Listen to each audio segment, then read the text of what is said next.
And when I first saw the violin, right away, it's a pretty dramatic looking violin, and I don't know, from a distance it might just look like a normal violin. But to me, who looks at violins all the time, this is a really interesting violin. It's got a lot of really interesting features on it. And it's funny because whenever you have an old violin, it kind of tells its own little story. So about, you know, who's played it and who made it, and they all have their own history that kind of gets scratched into them over time. But in looking at it, whoever made it, I mean, it was made by Clarence Mathews in 1878, and you can see if you look in the, well, if you have a little light and you look inside these F-holes, you can see he carved his name, which actually is another thing that's not commonly done. Usually you'll make a little label and put it in there, but he actually carved his name really, really elegantly in there. So it's Clarence H. Mathews, and winds around in this big circle. It's really cool. And Rye, New Hampshire, 1878. And so, well, who's Clarence Mathews? I couldn't really find anything on him as a violin maker in my research.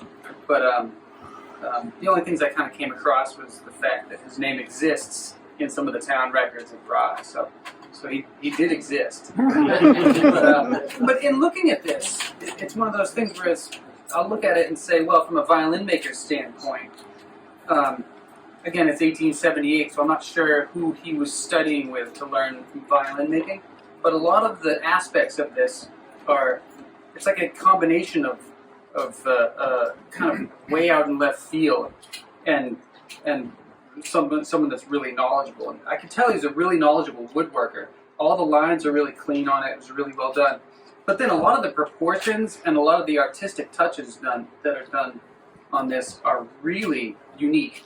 Like the scroll in this is a really unique scroll. And the scroll tends to be the signature of the violin maker. So this scroll, I can go into details about the scroll for the next half hour. But the scroll, usually it has these turns in the scroll. And so usually there's two turns. This one actually has 3 turns. And if you look at it straight on, it almost looks like the antenna. They stick out so far. It's really interesting the way it all works. And it's also a really thinly made, very daintily made scroll. It's really cool. But then the really interesting thing about this, if you get a chance to take a look at this, the edge work. See how it's got this all alternating colors edge work? I've seen something similar to that, but not like this. And it's all hand done. Each little piece he cut and inlaid and glued next to the next little piece, and they're all still there. It was a little bit of work to get this back into playing order, but really not much compared to other violins that I've seen. It's really in good shape, and all this edge work is still there, even capped in ebony with these little ebony caps on each of the corners of the violin. It's really beautifully done. Yeah, I love it. And the way he inlaid it on there, I look at it and I say, I would have taken forever. And then the back is really beautiful wood. It's local wood. It's I think it's New England. Definitely wood from the U.S. as opposed to European maple. So it's New England maple. The top looks like spruce. This part right here looks like spruce. Although the top is really interesting. Usually you have 2 pieces that are glued together that are kind of like book matched, like sliced from one piece and opened up, and then you join them together. This one's actually 5 pieces. 1, 2, 3, 4, 5 different strips that are all glued together, which again is very unusual. And the top is very thin top, so it's quite a delicately built instrument. But then the back is local maple, probably red maple. And then you can see this line of purfling, this black line. Typically that's inlaid with maple or pear wood or some sort of hardwood. This is ebony. It looks like it's ebony, which is, again, I look at this, that must have been so difficult to do. But he did that and bent it all and inlaid this piece of wood all. So that's not just a line that he painted on. That's inlaid ebony that goes all the way around there. So it's really interesting. Anyways, so when I started restoring it, I took a look. It had a few cracks, so I glued all the cracks. And with the glue that you use for violin making, you use hide glue or animal glue that's made from animals, made from horses and mules. And so, and even still today, that's the best glue that you can use. So it's the same glue he would use to build this in the 1870s. And then the strings was the most exciting part for me, because I've never really played too much on gut violin strings. But typically nowadays, when you see a violin, it'll have metal. The strings will be made of metal. And so once you get past, before the 1920s, definitely before the 1900s, they used gut strings made of cat gut. But it's called cat gut, but it's not from cats. It's from actually sheep. So they take the stomach and intestines of a sheep and do some treatment, use some treatments to it, and then actually make these strings out of that. And this is what, before they could really make cable, a lot of your best wire and cable and strings was made from that. A lot of, I mean, going back to, I was just having an archaeology conversation with some, and this is what they would use for sinew to wind projectile points onto a spear or an arrowhead or things like that. So it's been in use for a long time. But anyways, so I found an old set of gut strings, and this is actually the exact same type of string that was common. With one of the strings is actually wound in silver.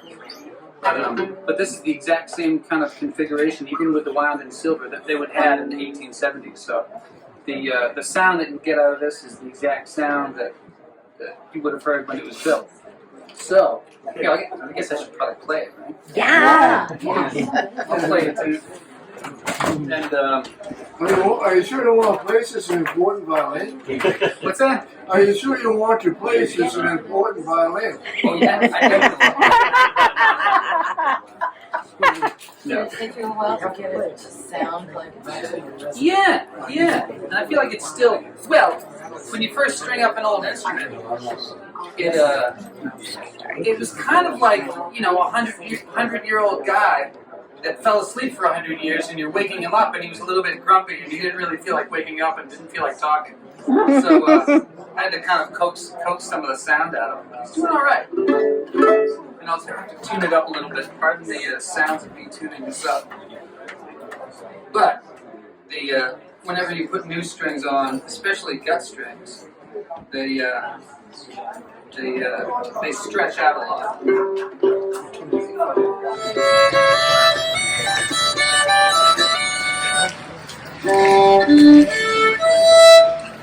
So you can hear it's got a very kind of a warm kind of open woody tone. I feel like.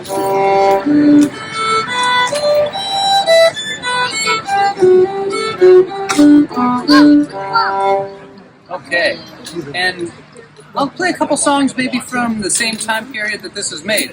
First one I'll play is Golden Slippers, which was an old, it's become kind of a common, it's become a common fiddle tune, and the kind of fiddle tunes that I like to play are, I really like old New England fiddle tunes, and there's a lot of old New England fiddle tunes that they would commonly play at contra dances. So back in the 1800s, before you had television, before you had the interweb and all that,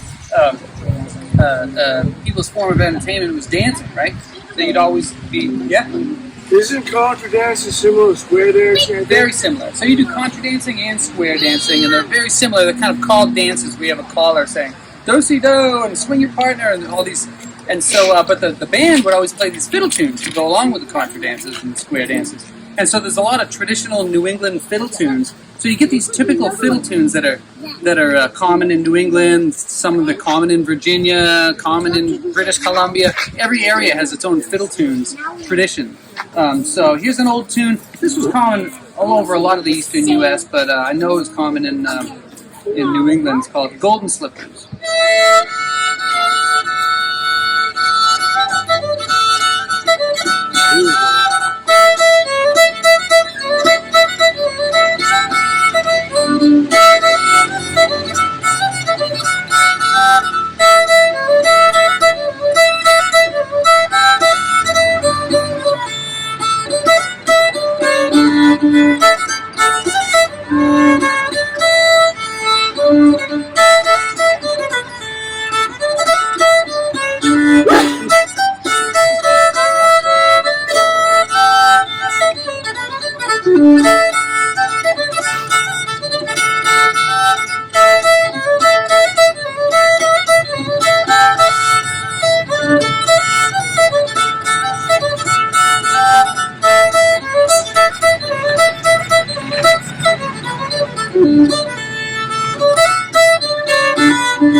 How different is the sound on that one than a typical violin?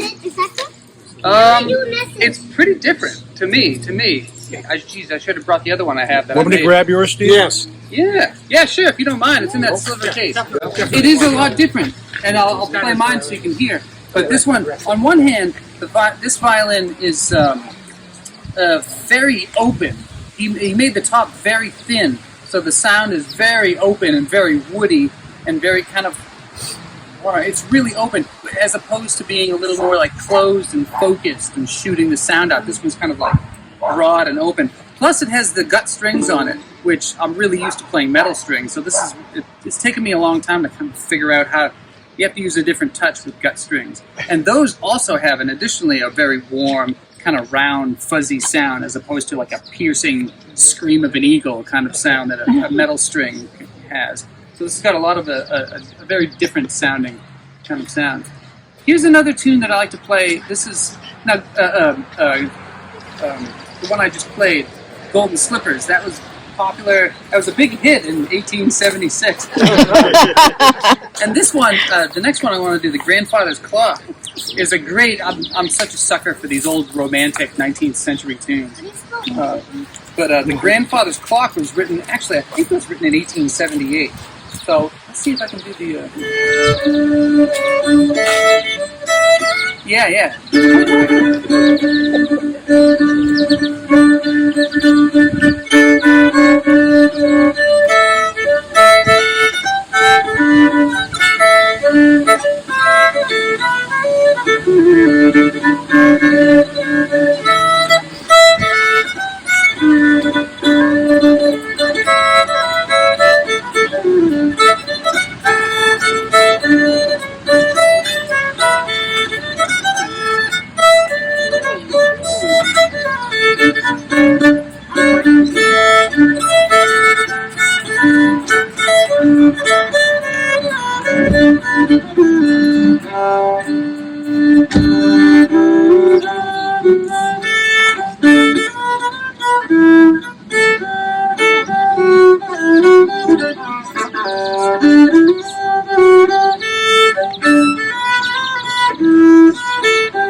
My grandfather's clock was too large for the shelf, so it stood 90 years on the floor.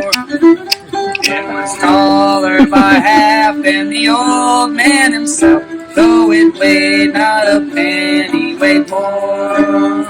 It was bought on the morn of the day that he was born. It was always his pleasure and pride, but it stopped short, never to run again when the old man died.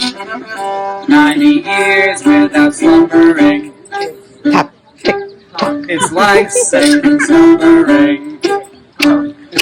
But it stopped short, never to run again when the old man died.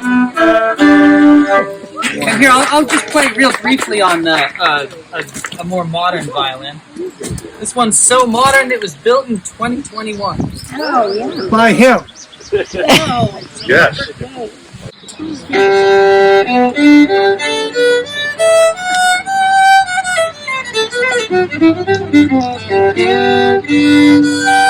So you can hear the difference in this one.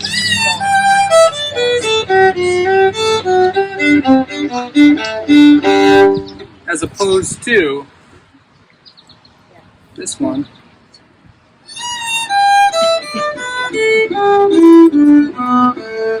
Especially when I get onto the low strings, it's got this kind of a boxy, very woody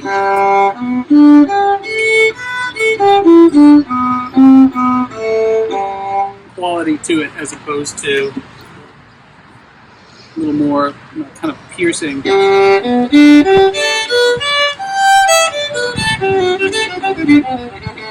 So slightly different sound. I don't know, I listen to these things all the time, so they sound completely different. But you might say, oh, they sound exactly the same. It sounds higher than the other one anyway. Yeah. Yours sounds richer. It has a richer tone. Oh. I'd be interested to see how this one sounds if I put metal strings on that one. It would sound a lot different too. Anyways, a very interesting violin. I love it. And if you want to hear more about it, come find me. I'll talk to you. Encore. Encore. Encore. Encore! On the older one. On the old one. Okay. Yeah. Oh, what else should we do? Oh, you know a little Stephen Foster? Oh, real Steven Foster. Let's do a Stephen. Everybody Bill. else. Oh yeah, everyone loves Stephen Foster. Hard times come again no more. I'm still in tune enough. What key should I do it in? Yeah.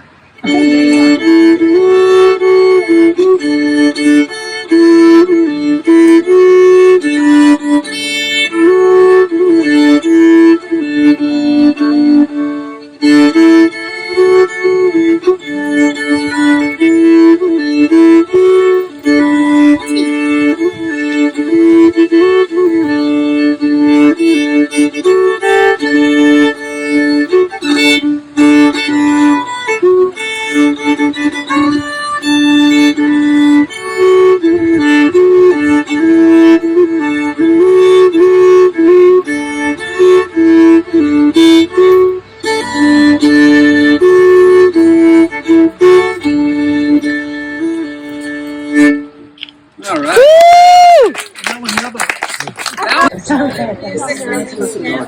Yeah, and this one was built a lot differently. If you opened up the violin, there's a brace called the bass bar that runs along the violin.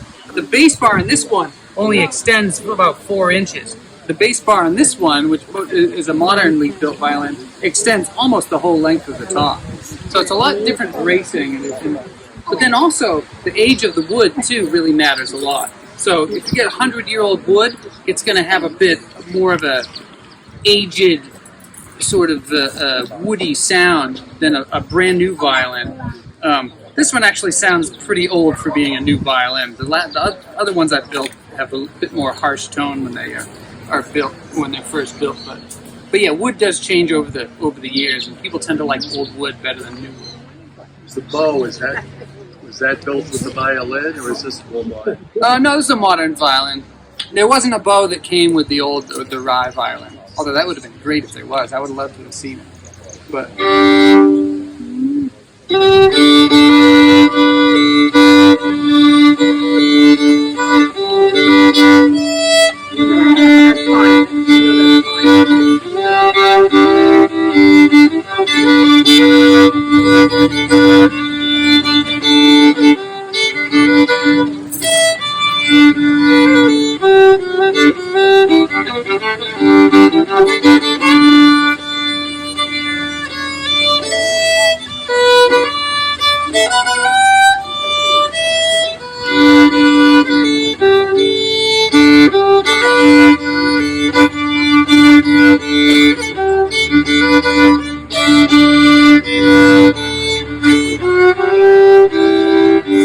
let us pause in life's pleasures and count many tears while we all sub sorrow with a poem. There's a song that will linger forever in our years. Oh, hard times come again no more. It's a song, the sigh of the weary. Hard times come again no more. Many days you have lingered around my cabin door. Oh, hard times come again no more. Oh, hard times come again no more.